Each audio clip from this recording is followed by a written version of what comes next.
Hi hello welcome back to my channel. ಹೇಗಿದ್ದೀರಾ ನೀವೆಲ್ಲ ಚೆನ್ನಾಗಿದ್ದೀರಾ ಅಂತ ಅಂದ್ಕೊಳ್ತೀನಿ. ಇವತ್ತಿನ ವೀಡಿಯೋದಲ್ಲಿ ನಾನು ಎಲ್ರಿಗೂ ಒಂದು ಫೇವ್ರೇಟ್ ಆಗಿರೋವಂಥ ರೆಸಿಪಿ ಅಂತ ಹೇಳ್ಬೋದು, ಅದೇ ಕಬಾಬ್ ಬಿರಿಯಾನಿ. ಸೊ ಒಂದು ನ್ಯೂ ಕಾಂಬಿನೇಷನ್ ಅಂತ ಕೂಡ ಹೇಳ್ಬೋದು.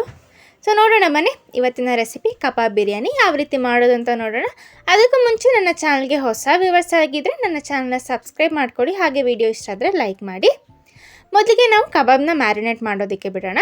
ಚಿಕನ್ನ ಅದಕ್ಕೆ ನಾನಿಲ್ಲಿ ಒಂದು ಚಿಕನ್ ತೊಗೊಂಡಿದ್ದೆ, ಒಂದು 800 ಗ್ರಾಮ್ಸ್ ಇದೆ. ಅದಕ್ಕೆ ಸ್ವಲ್ಪ ಚಿಲ್ಲಿ ಪೌಡರ್ ಹಾಗೆ ಸ್ವಲ್ಪ ಅರಶಿನ ಪುಡಿ, ಅದಾದಮೇಲೆ 1 ಟೀ ಸ್ಪೂನಷ್ಟು ಕೊರಿಯಾಂಡರ್ ಪೌಡರ್, ಧನಿಯಾ ಪುಡಿ, ಅದಾದಮೇಲೆ ಟೇಸ್ಟಿಗೆ ಎಷ್ಟು ಬೇಕಷ್ಟು ಉಪ್ಪನ್ನು ಹಾಕಿ ನಂತರ ನಾನಿಲ್ಲಿ ಒಂದು ಟೀ ಸ್ಪೂನಷ್ಟು ಕಾರ್ನ್ಫ್ಲೋರ್ ತೊಗೊಂಡಿದ್ದೀನಿ. ಹಾಗೆಯೇ ಇದಕ್ಕೆ ಸ್ವಲ್ಪ ವಿನೆಗರ್, ನೀವು ಬೇಕಾದರೆ ಲೆಮನ್ ಜ್ಯೂಸ್ ಕೂಡ ಹಾಕೋಬೋದು. ನಾನೊಂದು 2 ಸ್ಪೂನಷ್ಟು ವಿನೆಗರ್ ಹಾಕ್ಕೊಳ್ತಿದ್ದೀನಿ. ಹಾಗೆಯೇ ನಾನಿಲ್ಲಿ ಕಬಾಬ್ ಪೌಡರ್ ತೊಗೊಂಡಿದ್ದರೆ ಒಂದು 2 ಟೀ ಸ್ಪೂನಷ್ಟು. ನಂತರ ಇದಕ್ಕೆ ಶುಂಠಿ ಬೆಳ್ಳುಳ್ಳಿ ಪೇಸ್ಟು 1 ಟೀ ಸ್ಪೂನ್ ಸಾಕು. ಸೊ ಇಷ್ಟನ್ನೆಲ್ಲ ಹಾಕಿ ಚೆನ್ನಾಗಿ ಮಿಕ್ಸ್ ಮಾಡ್ಕೊಳ್ಳಿ. ನೀವು ಬೇಕಾದರೆ ಗರಂ ಮಸಾಲೆ ಕೂಡ ಆ್ಯಡ್ ಮಾಡ್ಕೋಬೋದು, ಒಂದು ಎಕ್ಸ್ಟ್ರಾ ಫ್ಲೇವರ್ ಕೂಡ ಸಿಗುತ್ತೆ. ಸೊ ಇದನ್ನೆಲ್ಲ ಚೆನ್ನಾಗಿ ಮಿಕ್ಸ್ ಮಾಡಿಕೊಂಡು ಇದನ್ನು ಒಂದು ಅರ್ಧ ಗಂಟೆಯಿಂದ 3/4 ಗಂಟೆಗಳ ಕಾಲ ಮ್ಯಾರಿನೇಟ್ ಮಾಡೋದಕ್ಕೆ ಬಿಡೋಣ. ಅದಾದಮೇಲೆ ನಾವು ಬಿರಿಯಾನಿಗೆ ಮಸಾಲ ರೆಡಿ ಮಾಡ್ಕೊಳ್ಳೋಣ. ನಾನಿಲ್ಲಿ ಆಯಿಲ್ ಹಾಕ್ಕೊಳ್ತಿದ್ದೀನಿ. ನೀವು ಯಾವ ಪಾತ್ರೆಯಲ್ಲಿ ಬಿರಿಯಾನಿ ಮಾಡ್ತೀರೋ ಅದೇ ಪಾತ್ರೆ ತೊಗೊಳ್ಳಿ. ನಾನಿಲ್ಲಿ ಒಂದು 1/4 ಕಪ್ ಆಗೋಷ್ಟು ಆಯಿಲ್ ತೊಗೊಂಡಿದ್ದೀನಿ. ಬಿಸಿ ಆದಮೇಲೆ ಸ್ವಲ್ಪ ಚಕ್ಕೆ, ಲವಂಗ, ಏಲಕ್ಕಿ ಹಾಕ್ಕೊಳ್ತಿದ್ದೀನಿ. ಸೊ ನಾನು ಡಿಸ್ಕ್ರಿಪ್ಷನ್ನಲ್ಲಿ ಕೊಟ್ಟಿರ್ತೀನಿ ಎಷ್ಟು ಕ್ವಾಂಟಿಟಿ ಬೇಕು ಅಂತ, ನೀವು ಬೇಕಾದ್ರೆ ಚೆಕ್ ಮಾಡ್ಕೊಳ್ಳಿ. ಸೊ ನಾನಿಲ್ಲಿ ಗರಂ ಮಸಾಲೆ ಎಲ್ಲ ಹಾಕಾದ್ಮೇಲೆ ಒಂದು 3 ಈರುಳ್ಳಿ ಕಟ್ ಮಾಡಿರೋದನ್ನು ಹಾಕ್ಕೊಳ್ತಿದ್ದೀನಿ. ಸೊ ಪೂರ್ತಿ ಸ್ಲೈಸಾಗಿ ಕಟ್ ಮಾಡ್ಕೊಳ್ಳಿ. ಸೊ ಚಿಕ್ಕನ್ ಈರುಳ್ಳಿ ಆಗಿದೆ ಒಂದು 4 ತಗೊಳ್ಳಿ. ಸೊ ಇದನ್ನೆಲ್ಲ ನೀವು ಫ್ರೈ ಮಾಡ್ಕೊಳ್ಳಿ. ನಂತರ ನಾನಿಲ್ಲಿ ಸ್ವಲ್ಪ ಪಲಾವ್ ಎಲೆ ಹಾಕ್ಕೊಳ್ತಿದ್ದೀನಿ. ಸೊ ಈರುಳ್ಳಿ ಚೆನ್ನಾಗಿ ಫ್ರೈ ಆಗಲಿ. ಇಲ್ಲಿ ಈರುಳ್ಳಿ ಫ್ರೈ ಆಗ್ತಾ ಬಂದಿದೆ.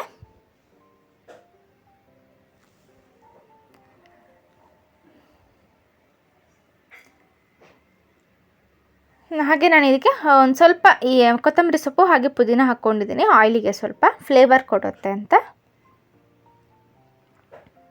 ಸೊ ಇಲ್ಲಿ ಈರುಳ್ಳಿ ಚೆನ್ನಾಗಿ ಫ್ರೈ ಆಗಿದೆ. ಇವಾಗ ನಾವು ಶುಂಠಿ ಬೆಳ್ಳುಳ್ಳಿ ಪೇಸ್ಟ್ ಹಾಕ್ಕೊಳ್ಳೋಣ. ಒಂದು 2ರಿಂದ 2.5 ಟೀ ಸ್ಪೂನಷ್ಟು ಶುಂಠಿ ಬೆಳ್ಳುಳ್ಳಿ ಪೇಸ್ಟ್ ಹಾಕ್ಕೊಳ್ಳಿ. ಸೊ ನಾನಿಲ್ಲಿ 1.5 ಕಪ್ ಆಗೋಷ್ಟು ಅಕ್ಕಿಗೆ ಇವತ್ತು ನಾನು ಮಾಡ್ತಾ ಇರೋದು. ನೀವು ಕ್ವಾಂಟಿಟಿ ನೋಡಿಕೊಂಡು ಹಾಕ್ಕೊಳ್ಳಿ. ಸೊ ಶುಂಠಿ ಬೆಳ್ಳುಳ್ಳಿ ಎಲ್ಲ ಹಾಕಿ ಆದಮೇಲೆ ಇದು ಫ್ರೈ ಮಾಡ್ಕೊಳ್ಳೋಣ. ಚೆನ್ನಾಗಿ ಒಂದು ಮೀಡಿಯಮ್ ಫ್ಲೇಮಲ್ಲಿಟ್ಟು ಫ್ರೈ ಮಾಡ್ಕೊಳ್ಳಿ. ಇದು ಫ್ರೈ ಆಗಿದೆ. ಇವಾಗ ನಾನಿಲ್ಲಿ ಒಂದು 3 ಟೊಮ್ಯಾಟೊ ತೊಗೊಂಡಿದ್ದೀನಿ. ಇದು ಕೂಡ ಮೀಡಿಯಮ್ ಸೈಜ್ ಇರುವಂಥ ಟೊಮ್ಯಾಟೊನೇ. ಸೊ ಟೊಮ್ಯಾಟೊ ಹಾಕಿ ಅದಾದಮೇಲೆ ಸ್ವಲ್ಪ ಕೊತ್ತಂಬರಿ ಸೊಪ್ಪು ಹಾಗೆಯೇ ಪುದೀನ ಒಂದು 1/4 ಕಪ್ ಆಗೋಷ್ಟು ಇದೆ. ಸೊ ಇದನ್ನು ಹಾಕಿ ನಾವು ಫ್ರೈ ಮಾಡ್ಕೊಳ್ಳೋಣ.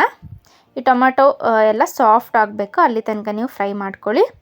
ಇವಾಗ ನಾವು ಸ್ವಲ್ಪ ಅರಿಶಿನ ಪುಡಿ ಒಂದು ಟೀ ಸ್ಪೂನಷ್ಟು ಅರಿಶಿನ ಪುಡಿ ಹಾಕ್ಕೊಳ್ತಿದ್ದೀನಿ. ಹಾಗೆಯೇ ಖಾರ ನೋಡಿಕೊಂಡು ಚಿಲ್ಲಿ ಪೌಡರ್ ಹಾಕ್ಕೊಳ್ಳಿ. ನಾನಿಲ್ಲಿ 1 ಟೀ ಸ್ಪೂನಷ್ಟು ಹಾಕ್ಕೊಂಡಿದ್ದೀನಿ. ಸೊ ನಾನಿಲ್ಲಿ ಖಾರ ಕಡಿಮೆನೇ ಹಾಕಿದ್ದೀನಿ, ನೀವು ಬೇಕು ಅಂದರೆ ಆ್ಯಡ್ ಮಾಡ್ಕೊಳ್ಳಿ. ಅದಾದಮೇಲೆ 1 ಟೀ ಸ್ಪೂನಷ್ಟು ಗರಂ ಮಸಾಲೆ ಹಾಕ್ಕೊಳ್ತಿದ್ದೀನಿ. ನಂತರ ಟೇಸ್ಟಿಗೆ ಎಷ್ಟು ಬೇಕು, ಈ ಮಸಾಲೆಗೆ ಎಷ್ಟು ಬೇಕಷ್ಟು ಉಪ್ಪನ್ನು ಹಾಕ್ಕೊಳ್ಳಿ ಸಾಕು. ಸೊ ಇದನ್ನು ನಾವು ಫ್ರೈ ಮಾಡ್ಕೊಳ್ಳೋಣ. ಇದು ಪೂರ್ತಿ ಸಾಫ್ಟ್ ಆಗೋ ತನಕ ನಾವು ಇದನ್ನು ಫ್ರೈ ಮಾಡ್ಕೊಳ್ಳೋಣ.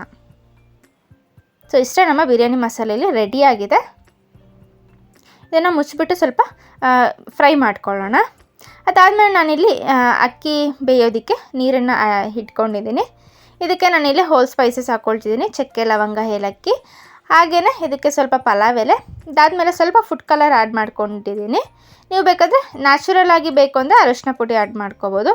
ಸೊ ನಮ್ಮ ಮಸಾಲೆಯಲ್ಲಿ ರೆಡಿಯಾಗಿದೆ. ಸೊ ಇದನ್ನು ನೀವು ಮಸಾಲೆ ರೆಡಿ ಆದಮೇಲೆ ಸೈಡಿಗೆ ಎತ್ತಿಟ್ಕೊಳ್ಳಿ. ಇಲ್ಲಿ ನಮ್ಮ ಅಕ್ಕಿಗೆ ಇಟ್ಟಿದ್ವಲ್ಲ ನೀರು, ಇದು ಕುದೀತಾ ಬಂದಿದೆ. ಇದಕ್ಕೆ ನಾವು ಅಕ್ಕಿನ ತೊಳೆದ್ಬಿಟ್ಟು ಹಾಕ್ಕೊಳ್ಳೋಣ. ನಾನಿಲ್ಲಿ 1.5 ಕಪ್ ಆಗೋಷ್ಟು ಅಕ್ಕಿ ತೊಗೊಂಡಿದ್ದೀನಿ. ಸೊ ಈ ಅಕ್ಕಿನ ನಾವು ಒಂದು 90% ಬೇಯಿಸ್ಕೊಳ್ಳೋಣ. ಸೊ 90% ಬೆಂದಾದಮೇಲೆ ನಾವು ಇದನ್ನು ಬಸ್ಕೊಂಡು ನಾವು ಇದಕ್ಕೆ ಬಿರಿಯಾನಿಗೆ ಸೇರಿಸ್ಕೊಳ್ಳೋಣ. ಹಾಗೆಯೇ ಇದಕ್ಕೆ ಸ್ವಲ್ಪ ಉಪ್ಪನ್ನು ಸೇರಿಸ್ಕೊಂಡಿದ್ದೀನಿ. ಇದು ಬೇಯಲಿ. ಅದಾದಮೇಲೆ ನಾವಿಲ್ಲಿ ಕಬಾಬ್ ರೆಡಿ ಮಾಡ್ಕೊಳ್ಳೋಣ. ನಾನು ಕಬಾಬ್ಗೆ ಫ್ರೈ ಮಾಡೋದಕ್ಕೋಸ್ಕರ ನಾನಿಲ್ಲಿ ಒಂದು ಪ್ಯಾನ್ ಇಟ್ಕೊಂಡಿದ್ದೀನಿ. ಅದಕ್ಕೆ ಆಯಿಲ್ ಹಾಕ್ಕೊಳ್ಳೋಣ. ನಾನಿಲ್ಲಿ ಒಂದು 4 ಟೇಬಲ್ ಸ್ಪೂನ್ ಆಗೋಷ್ಟು ಆಯಿಲ್ ಹಾಕ್ಕೊಳ್ತಿದ್ದೀನಿ. ಸೊ ಆಯಿಲ್ ಇಲ್ಲಿ ಬಿಸಿಯಾಗಿದೆ. ನಾವು ಚಿಕನ್ನ ಫ್ರೈ ಮಾಡ್ಕೊಳ್ಳೋಣ.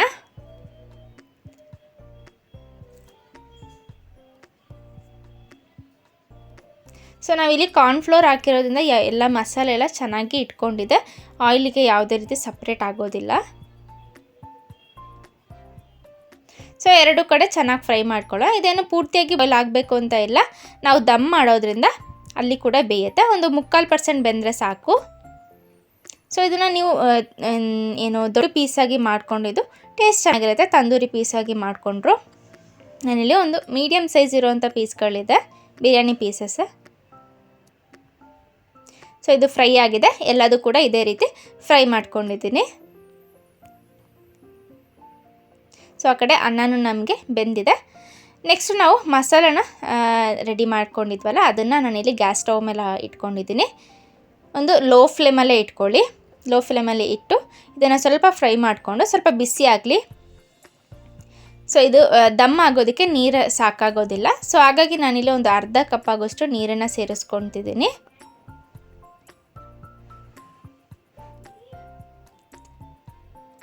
ನೆಕ್ಸ್ಟು ನಾವು ಅನ್ನ ಬೇಯಿಸ್ಕೊಂಡಿದ್ವಲ್ಲ ಅದನ್ನು ಹಾಕ್ಕೊಳ್ಳೋಣ. ಇದು ನೋಡ್ಬೋದು 90% ಬೆಂದಿದೆ.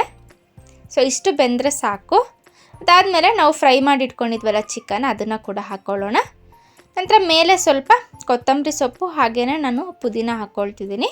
ನೀವು ಬೇಕಾದರೆ ದ್ರಾಕ್ಷಿ ಗೋಡಂಬಿ ಕೂಡ ಹಾಕ್ಕೋಬೋದು, ಬಟ್ ಏನು ಫ್ಲೇವರ್ ಬೇರೆ ಆಗಿಬಿಡುತ್ತೆ. ಸೊ ಹಾಗಾಗಿ ನಾನು ಹಾಕಿಲ್ಲ. ಸೊ ಇವಾಗ ಇದನ್ನು ನಾವು ಮಿಕ್ಸ್ ಮಾಡ್ಕೊಳ್ಳೋಣ. ಚೆನ್ನಾಗಿ ಮಿಕ್ಸ್ ಮಾಡ್ಕೊಳ್ಳಿ. ಸೊ ಮಿಕ್ಸ್ ಮಾಡಬೇಕಾದ್ರೂ ಅಷ್ಟೇ ಒಂದೇ ಸರಿ ಎಲ್ಲದನ್ನು ನೀವು ಮಿಕ್ಸ್ ಮಾಡ್ಕೊಳ್ಳೋದಕ್ಕೆ ಹೋಗಬೇಡಿ. ಇದು ಪೂರ್ತಿಯಾಗಿ ಏನು ಅನ್ನ ಎಲ್ಲ ಒಡೆದೋಗ್ಬಿಡುತ್ತೆ. ಸೊ ಹಾಗಾಗಿ ಮೆಲ್ಲನೆ ನೀವು ಕಂಪ್ಲೀಟಾಗಿ ಎಲ್ಲ ಮಿಕ್ಸ್ ಆಗಬೇಕು. ಆ ರೀತಿ ನೀವು ಮಿಕ್ಸ್ ಮಾಡ್ಕೊಳ್ಳಿ. ಸೊ ನಾನಿಲ್ಲಿ ಮಿಕ್ಸ್ ಮಾಡಿಕೊಂಡು ಇದನ್ನು ದಮ್ ಮಾಡ್ಕೊಳ್ಳೋಣ. ಸೊ ಇಲ್ಲಿ ನಮಗೆ ನೀರು ಸಾಕಾಗೋದಿಲ್ಲ. ಸೊ ಹಾಗಾಗಿ ನಾನು ಸ್ವಲ್ಪ ನೀರನ್ನು ಸೇರಿಸ್ಕೊಳ್ತಿದ್ದೀನಿ. ಸೊ ಮೇಲೆ ನಮಗೆ ಸ್ವಲ್ಪ ನೀರು ಕಾಣಿಸ್ಬೇಕು ದಮ್ ಆಗೋದಕ್ಕೆ. ಸೊ ಅಷ್ಟು ನೀರನ್ನು ನೀವು ಹಾಕ್ಕೋಬೇಕಾಗತ್ತೆ. ಸೊ ನೋಡ್ಬೋದು ನಾನಿಲ್ಲಿ ದಮ್ಮಿಗೆ ಇಟ್ಬಿಡ್ತೀನಿ. ಒಂದು 15 ನಿಮಿಷ ಸಾಕು ಲೋ ಫ್ಲೇಮಲ್ಲಿ. ಸೊ ಮೇಲೆ ಭಾರವಾದೇನಾದರೂ ಏನು ಪಾತ್ರೆನ ನೀರು ಏನಾದರೂ ಇಟ್ಕೊಳ್ಳೋಣ. ಸೊ ನಾನಿಲ್ಲಿ 15 ಮಿನಿಟ್ಸ್ ಆದಮೇಲೆ ನೋಡ್ಬೋದು ನಮ್ಮ ಬಿರಿಯಾನಿ ಏನಿದೆ ಕಂಪ್ಲೀಟಾಗಿ ದಮ್ ಆಗಿದೆ. ಸೊ ದಮ್ ಇದಾದಮೇಲೆ ಸ್ವಲ್ಪ ಇದನ್ನು ಮಿಕ್ಸ್ ಮಾಡ್ಕೊಬಿಡಿ. ಸೊ ಮಿಕ್ಸ್ ಮಾಡಿ ಇದನ್ನು ಫ್ಲೇಮ್ ಆಫ್ ಮಾಡಿ ಸ್ವಲ್ಪ ಹೊತ್ತು ಸ್ವಲ್ಪ ತಣ್ಣಗಾಗೋದಕ್ಕೆ ಬಿಡಿ. ಲೈಕ್ ಅದರಲ್ಲಿ ಸ್ವಲ್ಪ ನೀರಿನ ಅಂಶ ಇರುತ್ತೆ, ಅದು ಪೂರ್ತಿಯಾಗಿ ಡ್ರೈ ಆಗಬೇಕು. ಆವಾಗ ನೀವು ಈ ರೀತಿ ಬಿಟ್ಬಿಡಿ. ಸೊ ನೋಡ್ಬೋದು ನಾನಿಲ್ಲಿ ಬಿಟ್ಟಿದ್ದೀನಿ. ಸೊ ನೆಕ್ಸ್ಟು ನಾನಿಲ್ಲಿ ಒಂದು 5 ಮಿನಿಟ್ಸ್ ಆದಮೇಲೆ ಇದನ್ನು ಪ್ಲೇಟಿಂಗ್ ಮಾಡ್ಕೊತಿದ್ದೀನಿ. ಸೊ ನೋಡ್ಬೋದು ನಮ್ಮ ಬಿರಿಯಾನಿ ಇಲ್ಲಿ ಕಂಪ್ಲೀಟಾಗಿ ರೆಡಿ ಆಗಿದೆ. ಒಂದು ತುಂಬ ಟೇಸ್ಟಿಯಾಗಿರುತ್ತೆ. ಸೊ ಬಿರಿಯಾನಿ ಕೂಡ ಇಷ್ಟ ಆಗುತ್ತೆ, ಕಬಾಬ್ ಕೂಡ ಇಷ್ಟ ಆಗುತ್ತೆ. ಸೊ ನೋಡ್ಬೋದು ಈ ಕಾಂಬಿನೇಷನ್ ನೀವು ಟ್ರೈ ಮಾಡಿ ನೋಡಿ. ತುಂಬ ಎಲ್ರಿಗೂ ಇಷ್ಟ ಆಗುವಂಥ ರೆಸಿಪಿ ಅಂತ ನೀವು ಹೇಳ್ಬೋದು. ಸೊ ನೋಡಿದ್ರಲ್ಲ ಇವತ್ತಿನ ರೆಸಿಪಿ ನಿಮಗೆಲ್ರಿಗೂ ಇಷ್ಟ ಆಯಿತು ಅಂತ ಅಂದ್ಕೊಳ್ತೀನಿ. ಇಷ್ಟ ಆಗಿದ್ದರೆ ಲೈಕ್, ಕಮೆಂಟ್ ಆ್ಯಂಡ್ ಶೇರ್ ಮಾಡ್ಕೊಳ್ಳಿ ನಿಮ್ಮ ಫ್ರೆಂಡ್ಸಿಗೆ. ಸೊ ವಿಡಿಯೋ ಎಂಡ್ ಮಾಡ್ತಾಯಿದ್ದೀನಿ. Thank you for watching.